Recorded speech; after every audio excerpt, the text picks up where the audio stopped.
What's going on, guys? Welcome into the Chiefs Zone Podcast. My name is Farzin Vasugian here on a Tuesday afternoon. As you all know the story by now, breaking news earlier this afternoon, the Kansas City Chiefs have locked up Trey Smith to a long-term deal. Air horns for that. Yes, huge news for the Kansas City Chiefs and their offensive line, and really the offense as a whole. A lot of things to get into with that. We will touch on the Trey Smith extension, what that means for Trey Smith, the Chiefs offensive line, and the Chiefs offense as a whole. And also going to talk about Brett Veach and the job he has done in Kansas City. It is about a week over his 8-year anniversary since he's been the general manager of the Kansas City Chiefs. We got to start giving that guy his flowers, man. I think there have been a lot of Chiefs fans who have complained about Brett Veach, and I've never been able to comprehend why.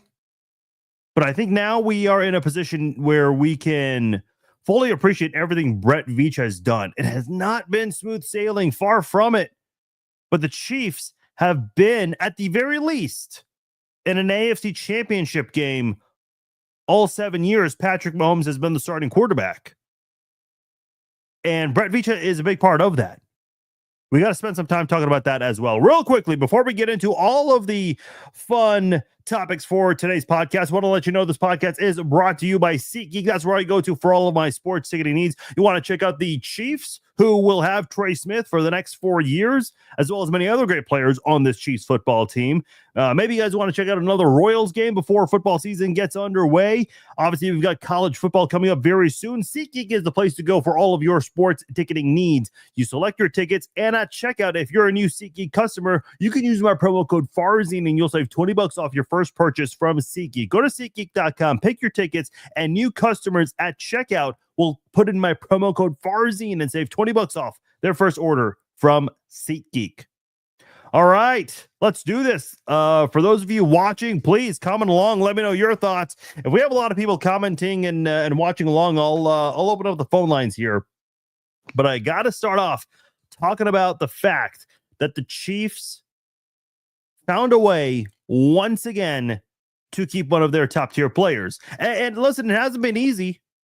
And we'll get into some of the players that they've moved on from. Obviously, Tyreek Hill is the big one. Joe Thuney, trading him was the domino effect in allowing the Chiefs to keep Trey Smith. And we'll get into all of that later on in the show. But we've got to start by going over the Trey Smith details here. It's a 4-year deal worth $94 million, $70 million of that guaranteed.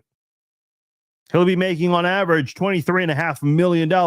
His franchise tag was at 23.4, able to add 100,000 more to that for his annual average per year.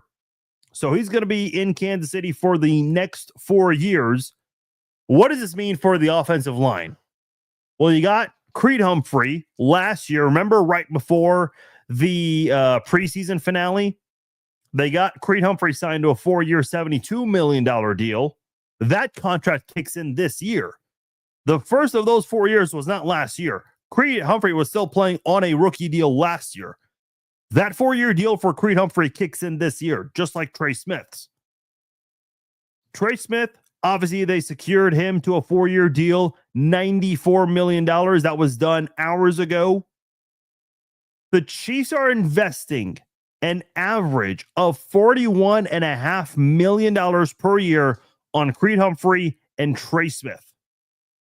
That is a lot of money, and I have no complaints about it whatsoever.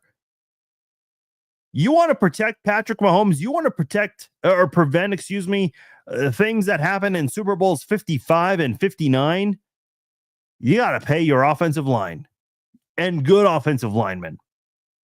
And keeping guys like Creed Humphrey and Trey Smith is a big step in preventing things like those 2 Super Bowls from happening again. And Gwen, I see your comment about Karlaftis. I'll get into that a little later on because this does, and I mentioned this over the weekend, being able to extend Trey Smith now would really help make next offseason easier.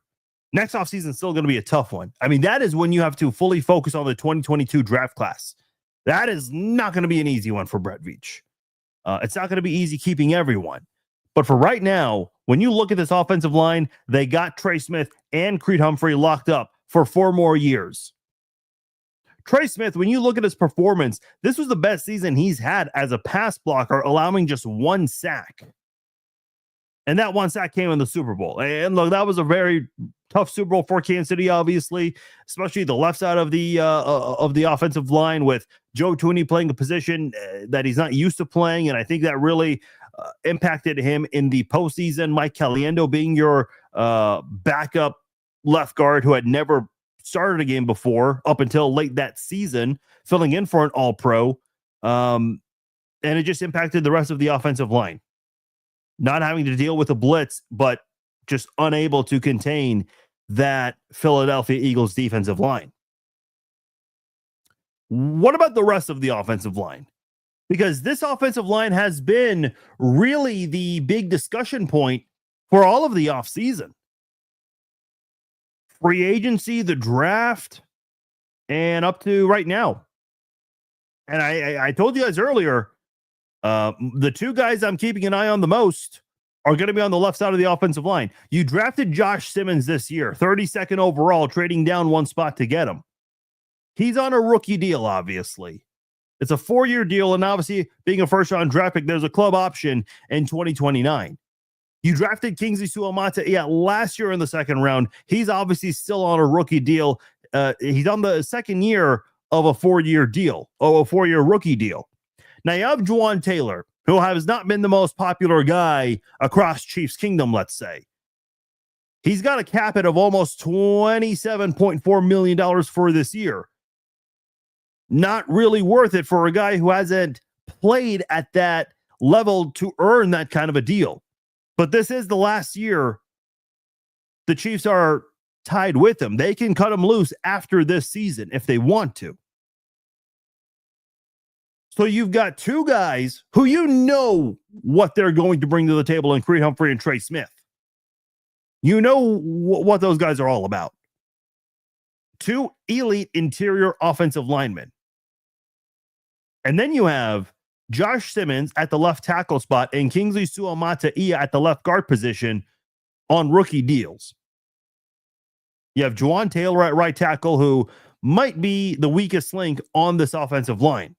Now, let's look at the depth here, because I do think this is very important here.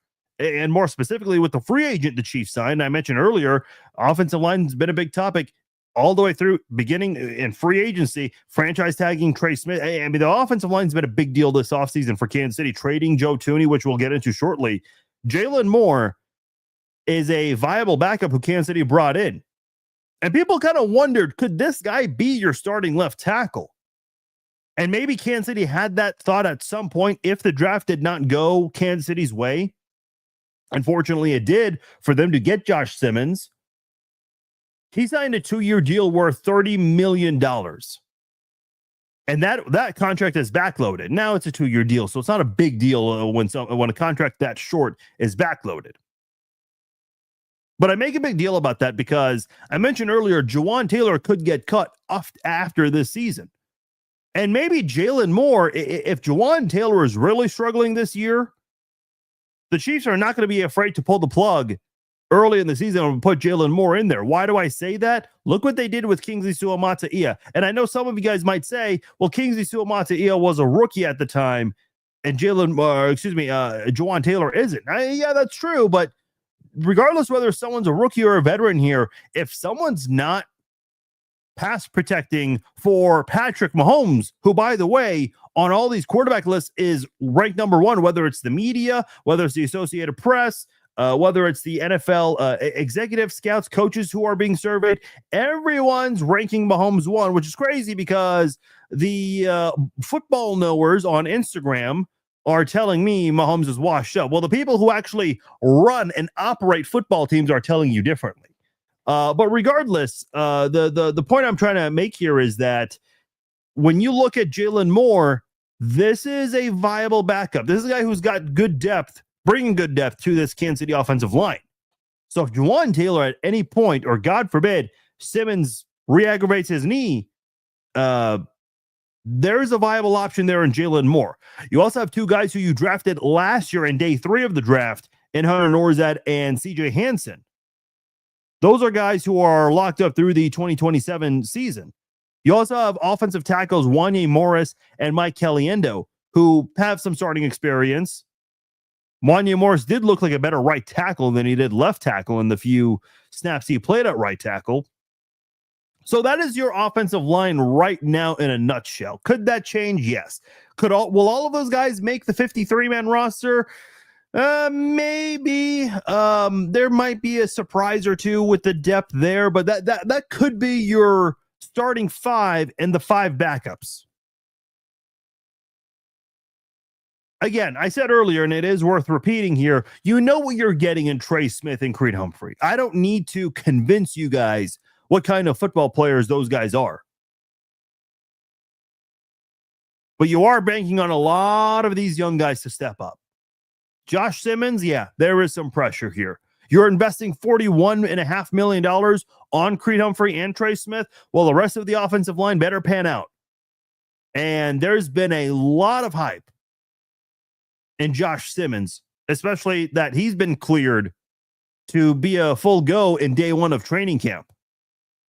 That is massive for Kansas City.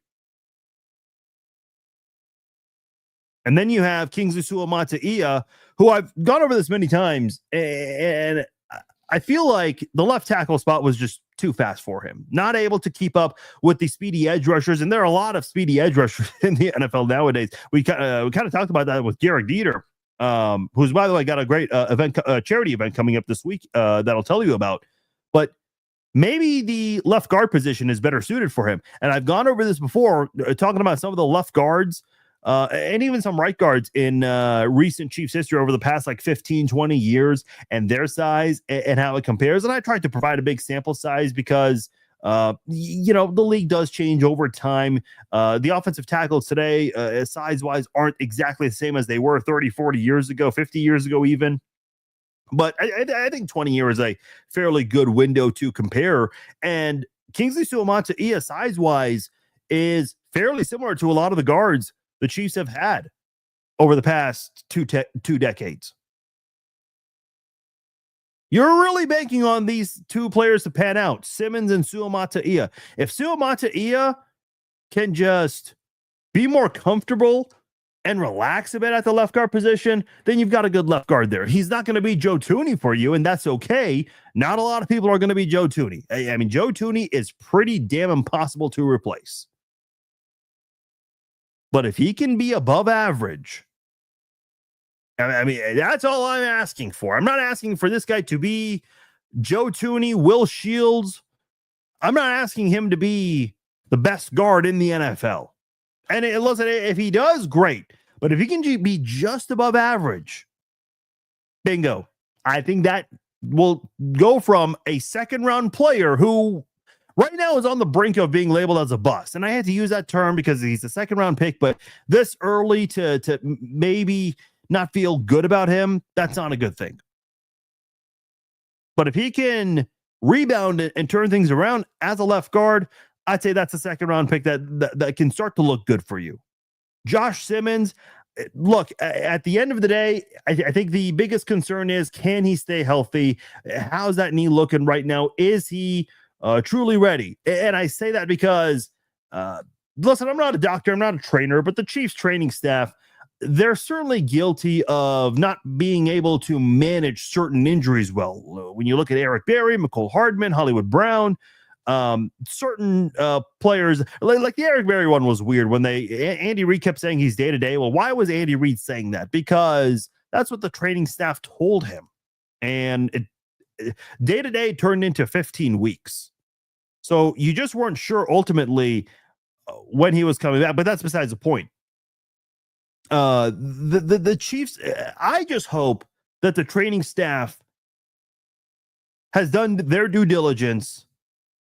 They've done their jobs right, and that they do feel comfortable about Josh Simmons. He obviously was able to be a full go towards the end of OTA's mandatory minicamp. Those practices, obviously things are going to heat up in training camp, so we'll see how Josh Simmons look. And I'll have an opportunity to go out to training camp later when that gets underway. Those are the two guys I'm going to keep my eye on the most. Simmons and Suamataia. I mean, I'm eager to see, eager and anxious, how those two look. We've got to see good play from the left tackle and the left guard positions here. Because if you do that, you've got reliable offensive linemen from the left tackle spot to the right guard spot. And if Jawan Taylor's the weak link or maybe just the inconsistent guy, I think Patrick Mahomes can handle that, considering, most quarterbacks are right-handed anyway. Most people are right-handed, and the right tackle position, yeah, that you can manage that. You can find a way to work around all of that. I think Chiefs fans should feel pretty good about this. I mean, we love what Creed Humphrey and Trey Smith have done for this city, for this football team. I mean, they're protecting Patrick Mahomes on the field. They're protecting him at a WWE event. Remember this when Mahomes was going up against Braun Strowman for a moment there? I mean, and he had Trey Smith and Creed Humphrey next to him. Obviously scripted, of course, but that was a pretty fun moment right there. So, I mean, these two guys, Trey Smith and Creed Humphrey, and I think you've seen it because they do a lot of partnerships together. With I can't remember which barbecue joint it is, but one of the barbecue joints. I mean, they do a lot of things together on and off the field. So to see that connection stay together for 4 more years, yeah. The air horns once again for that, for those who missed it earlier. Yeah. I will celebrate that all day long. Now, we got to talk about Brett Veach here, because this guy's done a phenomenal job. And I will, for the life of me, never be able to understand why so many Chiefs fans doubt Brett Veach or feel like he's not capable of getting it, when this guy has proven time and time again that he knows what he's doing here. Remember the Tyreek Hill trade? That might have been the ballsiest trade in NFL history. You're trading a dynamic speedster at the wide receiver position that we may never see ever again. Maybe Xavier Worthy can do some of that, but I don't think he'll be able to do it at a consistent level like Tyreek Hill. I mean, there are a lot of players who have Tyreek Hill's skill sets, but haven't been able to thrive. I mean, listen, McCole Hardman, when the Chiefs, remember when Tyreek Hill was going through that whole child abuse allegation, and the Chiefs weren't sure what was going on, and their first draft pick was a second-round pick, and they got McCole Hardman? McCole Hardman drew a lot of comparisons to Tyreek Hill. Now, he's not exactly Tyreek Hill. He's, I would say, maybe one level below in terms of skill set, especially speed, but not every player is able to utilize that speed to their advantage. So trading Tyreek Hill with everything he was able to do was a pretty big deal. And a lot of people outside of Kansas City wrote this Chiefs team off. Because remember, that was the same offseason where the Raiders got Devontae Adams. That was the domino effect that made Tyreek Hill leave the AFC West. Oh, don't forget, the Broncos got Russell Wilson. Rich Gannon was on the radio when that trade happened and said that makes the Broncos AFC Championship contenders. How did that work out? I mean, they're doing better now with Bo Nix than they ever did with Russell Wilson. Oh, yeah, and the Chargers. I mean, they got a couple of good players on defense. Who was it? J.C. Jackson and Khalil Mack? Yeah, I mean, they got some key players on that defensive side of the football. Chiefs went 6-0 in the division that year, and they won the AFC West. They won the AFC Championship game that year. That was when they got revenge on the Bengals. Remember that one? And then they go and they beat the Eagles in the Super Bowl. And that was the same year Patrick Mahomes won league MVP. First year without Tyreek Hill.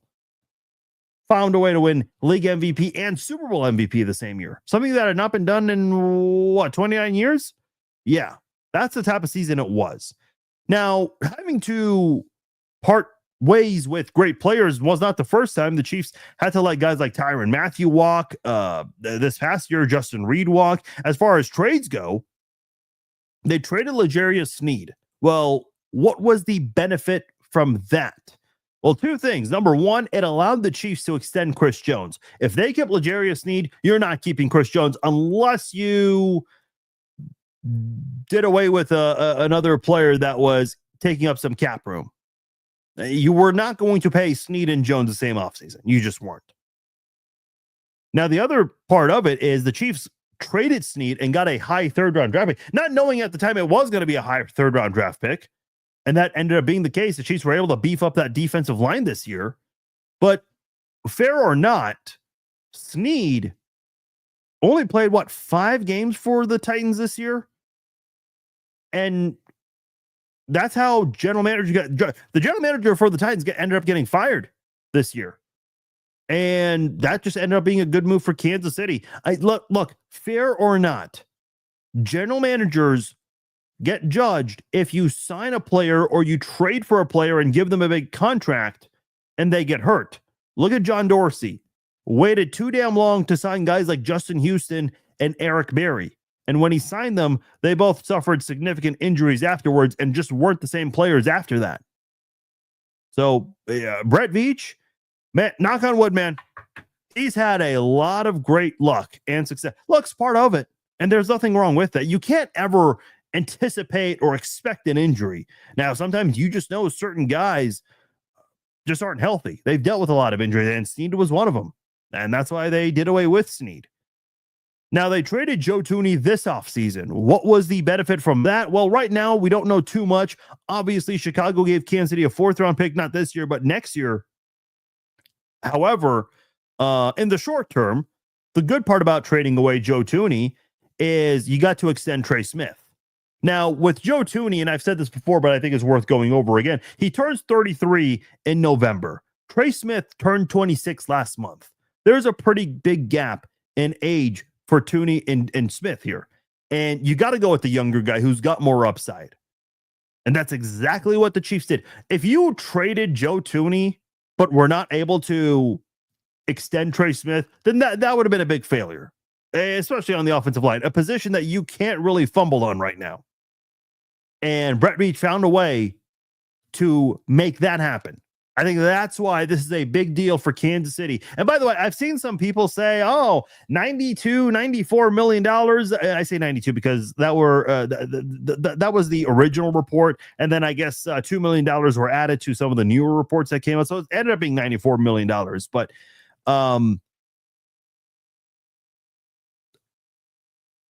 I've seen a few comments say, 94 million, that's too much. Folks, if the Chiefs did not pay Trey Smith $94 million, guess who was going to do it? 31 other NFL teams. They would have gladly spent that money to get Trey Smith. This was a move that had to be done if you're Kansas City. And when you just look at the 2021 draft class as a whole, I know the 2022 draft class gets talked about the most. 2021 deserves some love as well, because if you recall, the Chiefs did not have a 1st-round draft pick. They traded that away to get Orlando Brown. That didn't work out, unfortunately. But who'd they draft that year? They drafted Creed Humphrey and Nick Bolton in the 2nd round. Humphrey signed his extension right before the preseason finale last year. Nick Bolton re-signed on a 3-year deal this past March. Noah Gray signed through 2027. He signed a 3-year extension right before the season opener last year. And that kicks in this year. So the Chiefs have done a really good job of signing guys and extending them as they're going into the final year of their contract, rookie deals, essentially. Now, Trey Smith, you had to wait a little longer for him, not able to get that done right away. Maybe you had to wait and see how the 2025 free agency would pan out, especially with the salary cap and how much that would go up by, which, it's gone up by a significant amount these last 2 years. But I think that played a role in the Chiefs waiting on Trey Smith a little bit. They used a franchise tag on him. He signed it right away, which I thought was great news, because that meant that in training camp, you would not have any of this drama. But luckily, Kansas City was able to get a deal done before today's deadline. They did it with a little over 2 hours to spare, which is good. I mean, not that it would matter exactly when you signed him or when the word got out, but I think at the end of the day, you're just glad it got done. Because here's the important thing here. What have I been talking about? All the trades the Chiefs have made, the players that they have let walk. There has been a lot of turnover in Kansas City since Super Bowl 54. That was Kansas City's first Super Bowl win with the core group of guys. And who are the core group of guys? Well, I'll tell you, Mahomes, Kelsey, Jones are the three main guys. They're the three main cogs in this dynasty success. And they've been on the team since then. Who else has been on the Chiefs since Super Bowl 54? You have Harrison Butker and James Winchester. Mike Pennell, I guess technically he's still been on the team, but he did leave Kansas City for a little bit, and then he made his way back. McCole Hardman, same thing. Left Kansas City, briefly made his way back. That was a little weird, but hey, ended up doing the walk-off touchdown in overtime of the Super Bowl. And then you also had Derek Nottie, who had been on the team since, I think, 2018 or 2019. I think 2019. And he finally left Kansas City this year, joined the New York Jets. So you only have 6 players who are still with you from the Super Bowl 54 roster. One of them is Mike Pennell, who not only did he leave and come back, he was an in-season acquisition that year. And if I'm not mistaken, Butker was on an in-season acquisition that year. That was 2 years before, 2017. But not necessarily the point I'm trying to make here. The point is, there's been a lot of turnover, and the roster construction by Brett Veach has been nothing short of phenomenal. That needs to be highlighted. And for crying out loud, I hope now all the crying about what Brett Veach does or doesn't do can finally be put to rest. Because there's no reason whatsoever to complain about Brett Veach and what he does for the Kansas City Chiefs.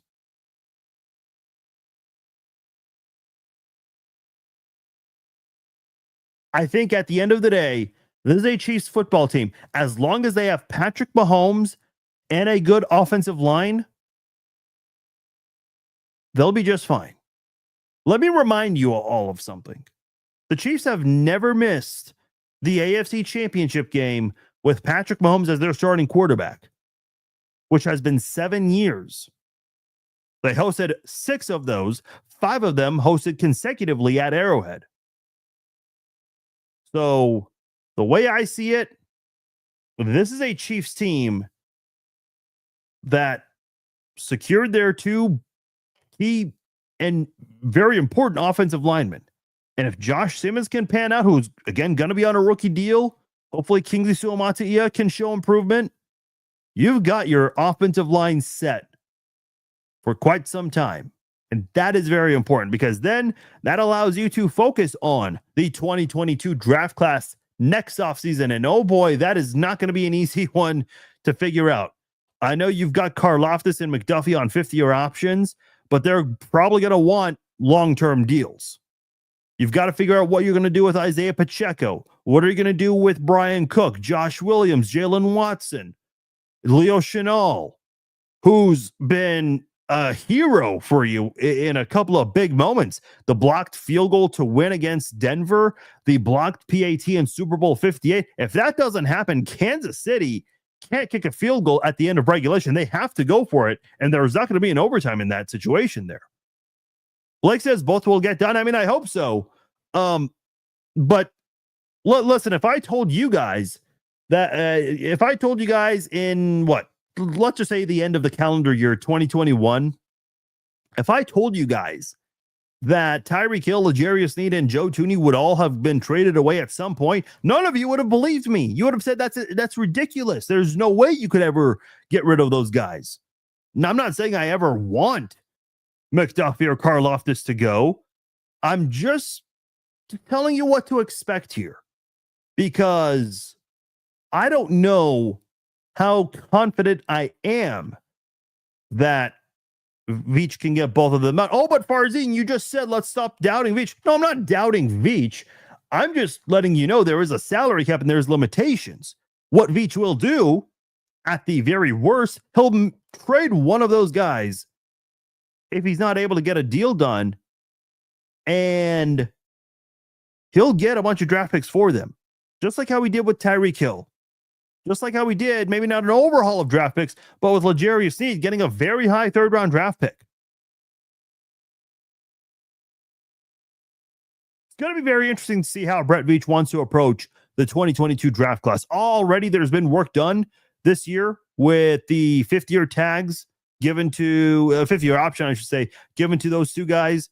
Man, there's going to be a lot of work. And by the way, the offseason after that, which I know I'm looking way too far down the road, but guess which player you got to really think about then? Rashee Rice.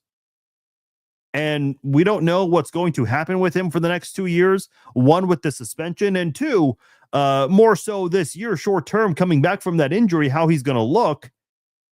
But man, if he balls out and plays really well, the 2027 offseason, you're going to be paying a lot of money to Rice. Can you afford it at that time? I mean, we'll see.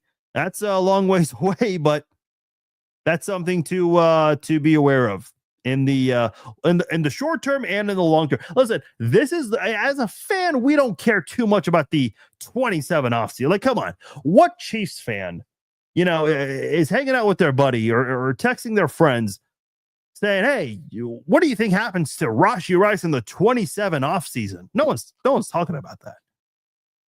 But as a general manager, that's something you have to be aware of. And I'm not saying general managers are solely focused on that right now, but that's a big thing that they just have to be aware of right now. That's how their job goes.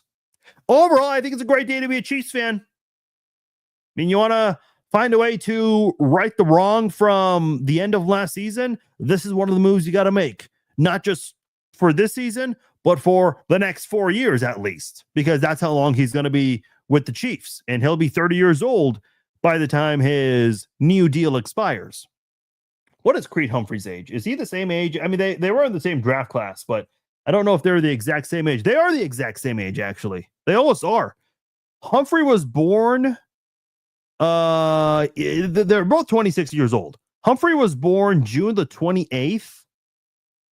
What is Trey Smith's birthday? I know it's in June. June 16th. These two are 12 days apart. Okay, right on. I did not know that. Okay. So yeah, both of them, their deals will expire before the offseason they turn 30 years old.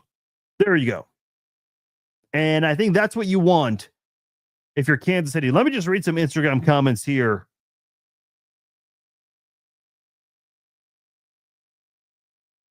Jalen _Hurts _sucks. Don't really agree with that. He says Veach got a huge deal. I think that's what you're trying to say. I'm not exactly sure. .32040 says we are paying Jalen Moore way too much to sit on our bench. Perhaps, but I think that's a player you really need. Kansas City likes him. I mean, you listen to Brett Veach's press conference before the draft. He's giving, like if you can give a 5-star rating on Yelp, it almost sounds like Brett Veach is giving a 5-star Yelp rating to Jalen Moore. He's got nothing but really good things to say about the guy.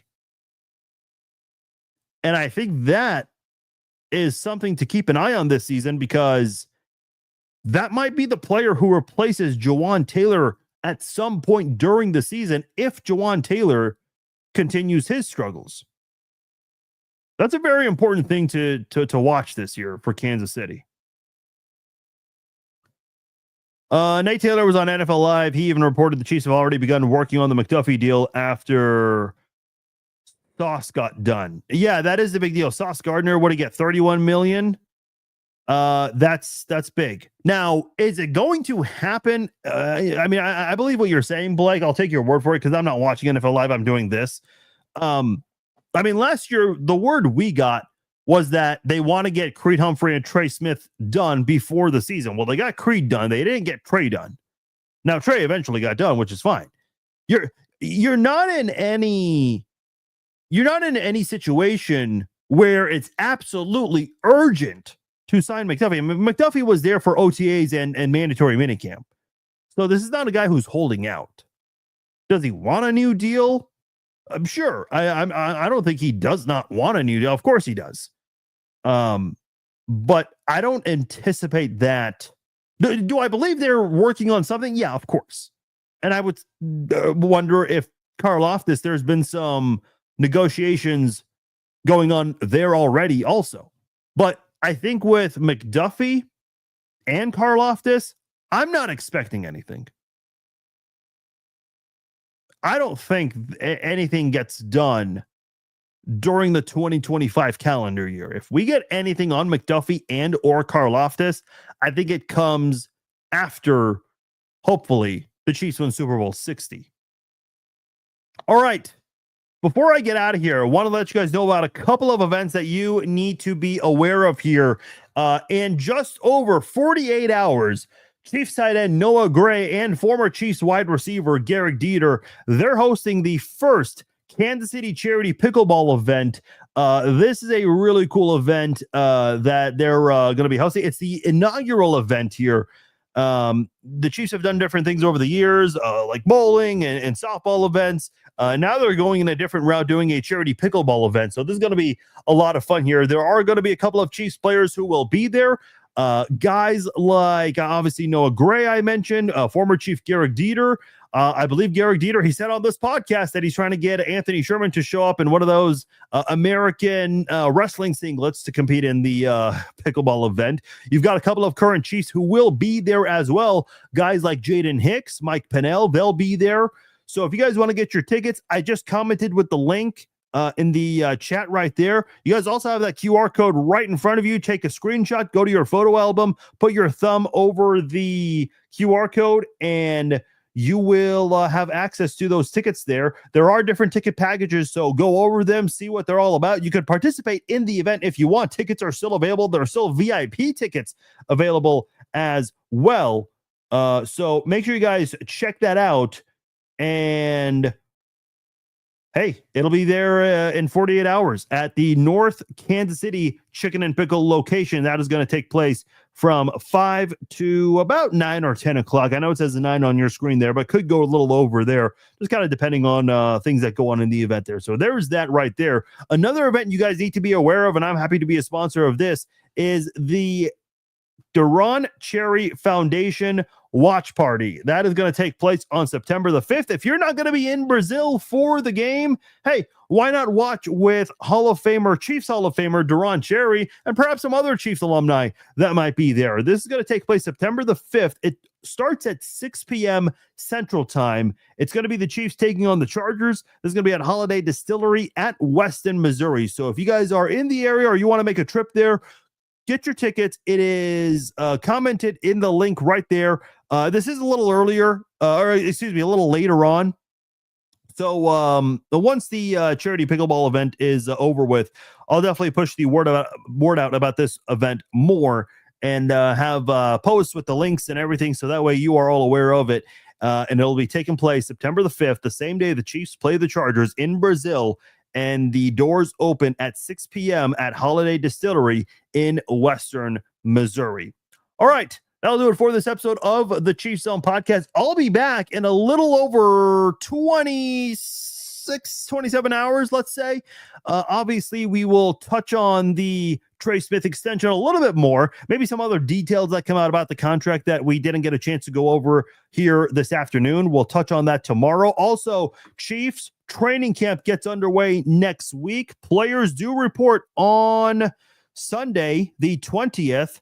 First practice will be the 21st, and then they'll have another on the 22nd. That's only for season ticket members. So that'll be their first couple of days there, reporting on the 20th. And we'll talk about training camp and talk about this team, how it looks going into training camp. That'll be on tomorrow's podcast. Until then, my name is Farzin Vasugian. Thank you all for joining me on this episode. Enjoy the rest of your Tuesday. I'll talk to you all tomorrow night. Take care.